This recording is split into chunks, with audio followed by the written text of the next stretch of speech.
Hey guys, we are going to talk about how to simplify radicals. So we're going to take all of those rules from page 5, which was E over I, and how to do it when we had a number, right? And we're going to kind of combine those here.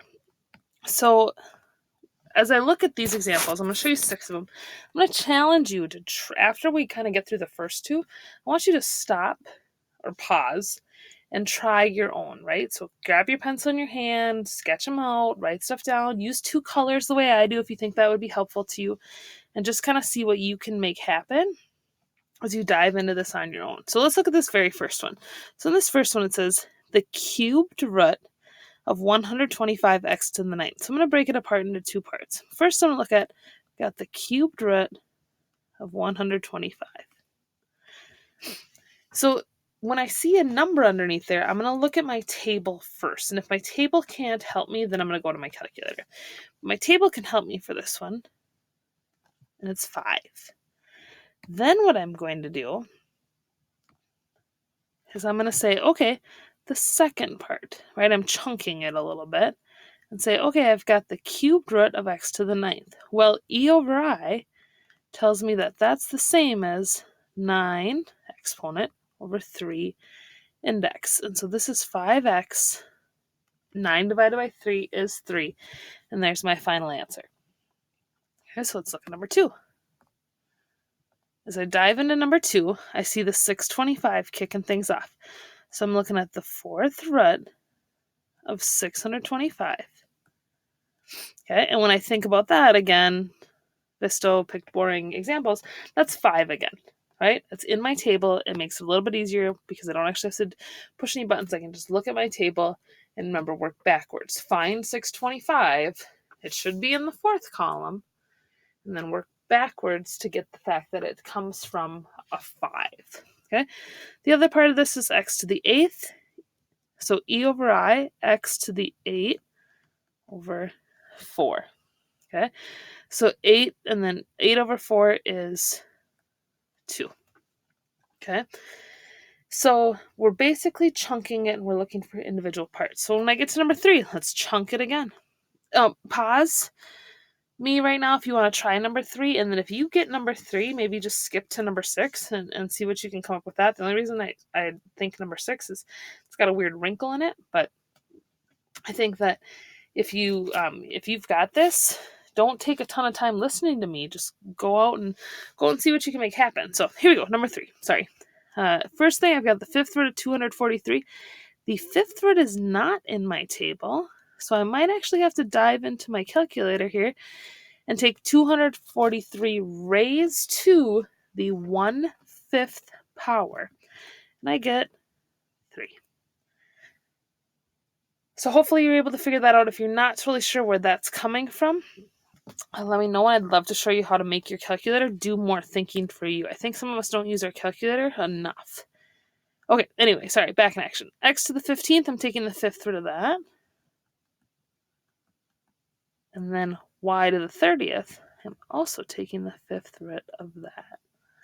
So 15 divided by 5 now, I'm just straight dividing. And 30 divided by 5, just straight dividing. And there's my final answer. And the next one, the 4th root of 16.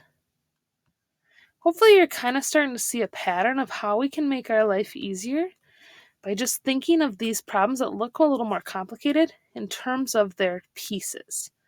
So what pieces make up this radical, and what pieces do I need to simplify?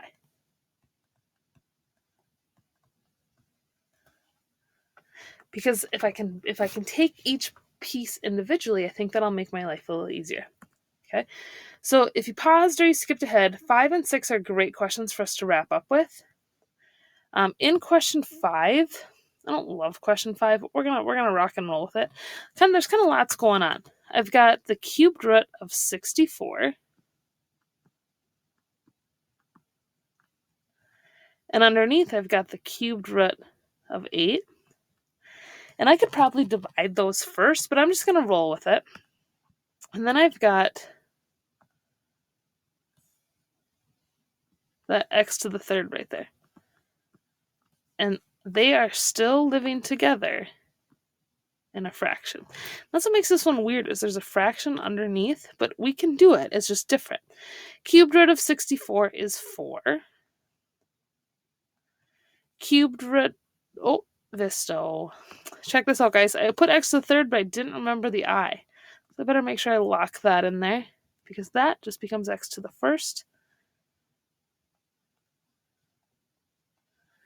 Do you have to write to the first? No, I promise. It's okay if you don't. In fact, it's probably better if you don't, because then it really shows you know your exponents. But in the meantime, I've got third root of 8, and I get 2. You could simplify that further, and if you wanted to write a final answer of 2x, you totally could. That one's probably got a lot more going on than we might normally need, but it's still fun. It's still good to look at. It's good to see a fraction, but maybe not quite that fraction. To wrap things up with number 6, hopefully you've been rocking this throughout. Let me know if you get stuck. Got the cubed root of negative 27. So when we get negatives involved, that is a great time to go to your calculator. If you're ever not sure of how to make negatives work, or what you have going on with negatives, you're going to want to use your calculator, because then your calculator won't like betray you if you put things in correctly. Because I know that the cubed root of 27 is 3. As soon as I make that negative, it changes to negative 3. Now that's just kind of a weird wrinkle of something that we have show up here, but it's just something to be mindful of. And again, use your calculator if you think that would be a better way for you to go about solving that one. But I'm going to write a negative 3 right there just so I get it recorded and out of my way, because I also need to address this y to the 6th. Now the y to the 6th is not negative. It's just boring and normal. So I just have 6 divided by 3, and I get 2. So break these problems apart. Please don't try and do it all at once in your head. Slow your brain down. Make your brain say pause, wait, breathe, grab a snack, whatever, so that you can really regroup and make sure you're getting every single part correct. Because I know you can do this. I believe in you.